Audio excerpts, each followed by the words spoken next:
I'm here in Saint Augustine, Florida, only miles from the ocean. And I bet you'll be surprised to learn that potatoes are grown here. To share with us what it's like to be a potato grower here, we have Bryan Jones, a chip potato grower from Riverdale Potato Farms, to show me around. Hey Bryan, how you doing? Great, man. Thanks so much for coming. Thank you for having me. So tell me a little bit about the history of your farm. Who started it? When did they start it? So in the early 1950s, my grandfather and his brother started clearing land and originally grew greens for a local naval base. Okay. After a few years of that, they changed over to potatoes, and we've been potato farmers ever since. And do they still work on the farm? So my grandfather does not. My dad is still very active and owns the farm and hopes that one day that succession will continue on.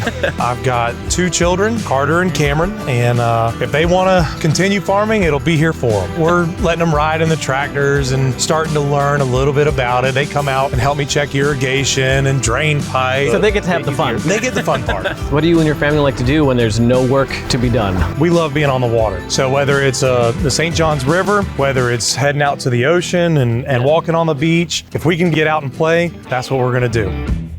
All right, so what do you want to show me first? It's harvest time, so I think we ought to check that out. All right, show me. All right.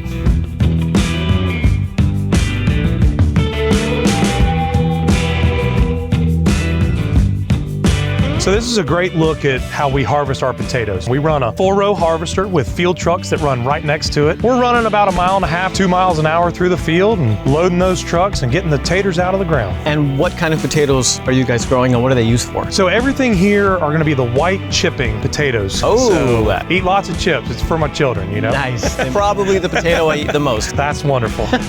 So here it is May and you guys are harvesting. I'm gonna assume that's not typical for most other farmers around the US. When do you guys plant? What's your season like? So we are a little different than most. Our planting season runs from January to the middle of June or so. Crops generally take between 90 and 120 days. By the middle of June, we want every potato gone.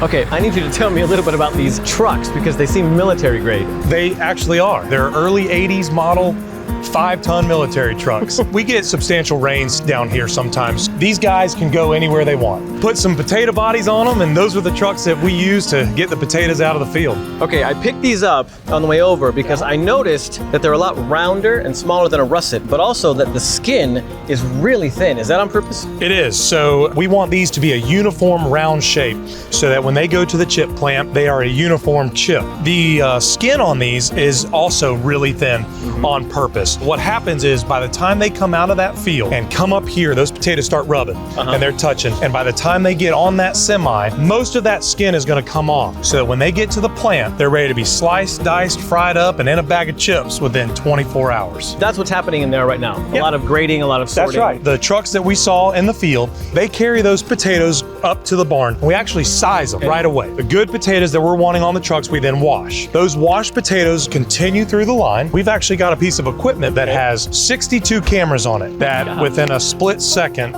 decide what to do with it. Is it rotten?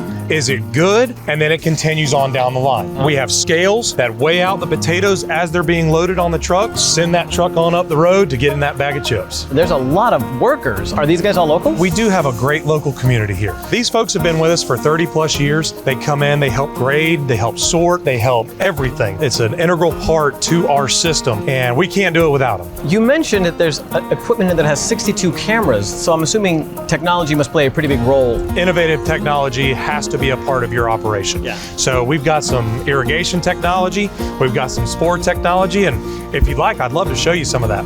Yes, please. Yeah, come on. All right. So what am I looking at here? So this is a dual purpose piece of technology that we've got. It's a weather station that helps us identify the rain amounts we've been getting, but it also, more importantly, collects spores for us. So anything that's floating around in the air, we're able to collect those spores and identify issues weeks before they show up on the plant. It allows us to better counteract any issues that might happen way in advance. We want to be preventative instead of curative on our crop.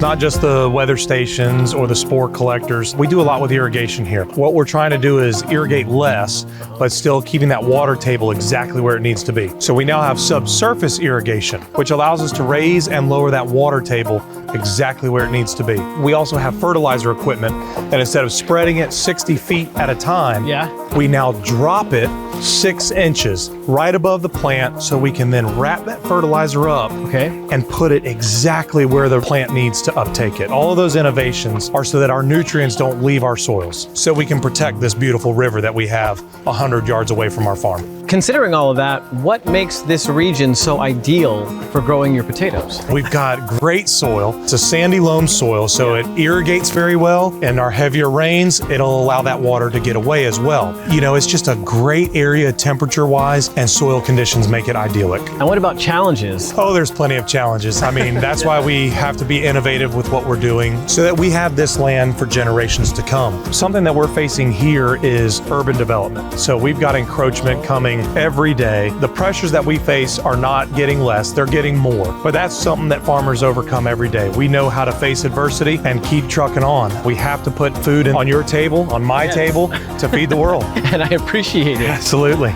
Bryan, it's been a pleasure. Yes. Thank you so much for showing me around, letting me know what it's like to be you. Absolutely. Well, please come back and see us anytime. Thank you so much.